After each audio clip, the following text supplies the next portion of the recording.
প্রায় ১ বছর ধরে বন্ধ থাকার পর মালয়েশিয়ায় ফের চালুর সম্ভাবনা তৈরি হয়েছে বাংলাদেশের শ্রমবাজার। বৃহস্পতিবার মালয়েশিয়ার মানব সম্পদ মন্ত্রী স্টিফেন সিম ও স্বরাষ্ট্রমন্ত্রী সাইফুদ্দিন নাসুসন বিন ইসমাইলের সাথে বাংলাদেশের প্রবাসী কল্যাণ উপদেষ্টা ডক্টর আসিফ নজরুলের বৈঠকের পর এই সম্ভাবনা দেখা দিয়েছে।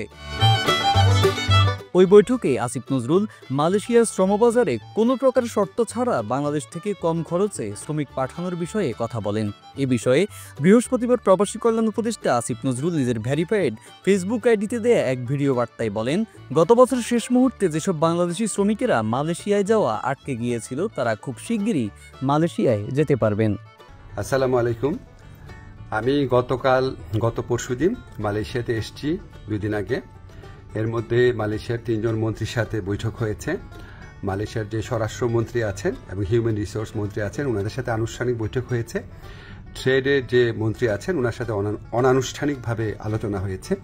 তো এখানে কিছু অগ্রগতি সাধিত হয়েছে, সেটা আপনাদের সাথে শেয়ার করতে চাচ্ছি।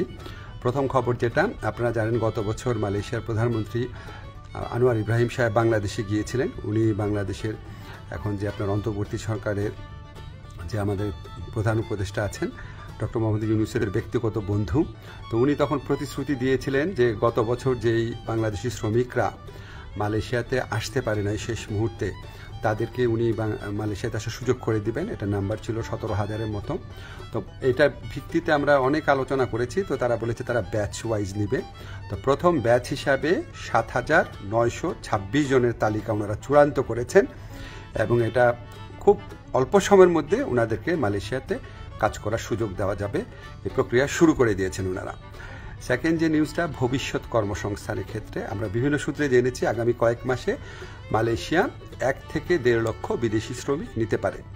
তো আমাদেরকে মালয়েশিয়ার যে ইন্টেরিয়র হিউম্যান রিসোর্স মিনিস্টার আছে উনি আশ্বস্ত করেছেন লোক দেওয়ার ক্ষেত্রে বাংলাদেশকে সর্বোচ্চ অগ্রাধিকার দেওয়া হবে। বাংলাদেশ থেকে সবচেয়ে বেশি লোক নেবেন ওনারা, যেটুকু আশ্বাস আমরা পেয়েছি। তো আমরা অনুরোধ করেছিলাম বাংলাদেশে যারা রিক্রুটিং এজেন্ট আছে তাদের সবার জন্য যেন উন্মুক্ত করে দেওয়া হয়, যাতে সবাই লোক পাঠানোর সুযোগ নিতে পারে। এটা আমরা অনেক ভালোভাবে বুঝিয়ে বলেছি। তো ওনারা বলেছেন ওনারা এটা ভালোভাবে বিবেচনা করে দেখবেন, আমাদেরকে অচিরেই ওনারা এই ব্যাপারে সিদ্ধান্ত জানাবেন। তো আমাদের একটা বড় অগ্রগতি যেটা হয়েছে, আমি মালয়েশিয়ার যে ইন্টেরিয়র মিনিস্টার আছে ওনাকে রিকোয়েস্ট করেছিলাম, আমাদের শ্রমিকরা মাল্টিপল ভিসা পায় না, সিঙ্গেল এন্ট্রি পায়, অন্য দেশের শ্রমিকরা পায় মাল্টিপল এন্ট্রি। তো এটা নিয়ে বেশ কিছুক্ষণ কথা হয়েছে। উনি আমাদেরকে শুধু প্রতিশ্রুতি দেন নাই, ওনার সাথে যারা কর্মকর্তারা ছিল তাদেরকে এই ব্যাপারে দ্রুত পদক্ষেপ নেওয়ার জন্য নির্দেশ দিয়েছেন।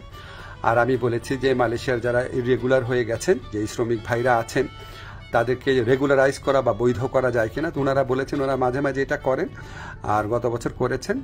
আর ওনারা বলেছেন যে যাদের পাসপোর্ট এক্সপায়ার্ড হয়ে যায়, ভিসা এক্সপায়ার্ড হয়ে যায়, তাদের ক্ষেত্রে এটা হয়তো করা সম্ভব হবে না। তখন আমি বলেছি দেখেন অনেক সময় আছে যে মালিকের গাফলতির কারণে বা মালিকের ত্রুটির কারণে এটা হয়, তো সেগুলি আলাদাভাবে বিবেচনা করা যায় কিনা ওনারা প্রতিশ্রুতি দিয়েছেন, ওনারা এটা বিবেচনা করে দেখবেন। এছাড়া আমরা আরও কিছু বিষয় নিয়ে আলোচনা করেছি, যেমন আমরা বলেছি যে এখানে যে আপনার সিকিউরিটি গার্ড আছে বা কেয়ার গিভার আছে বা নার্স আছে, বাংলাদেশ থেকে নেওয়া যায় নাকি, স্কিল্ড ওয়ার্কফোর্স নেওয়া যায় নাকি, ওনারা আগ্রহ দেখিয়েছেন। এ ব্যাপারে আমাদের আলোচনা অব্যাহত থাকবে।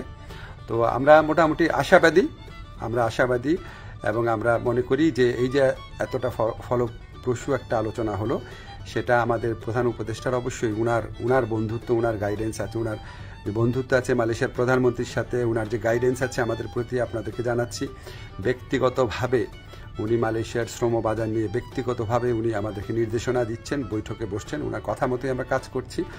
আর আমাদের এখানে প্রধান উপদেষ্টার যে স্পেশাল এনভয় আছে লুৎফে ভাই, উনি আলোচনায় অংশ নিয়েছেন, অনেক অবদান রেখেছেন। আমাদের প্রবাসী কল্যাণ মন্ত্রণালয়ে যারা আছেন তারা গত কয়েক মাস ধরে চেষ্টা করে যাচ্ছেন বিষয়গুলো এগিয়ে নেওয়ার জন্য। আপনাদের দোয়া ছিল, এই জন্য এতটুকু অগ্রগতি হয়েছে।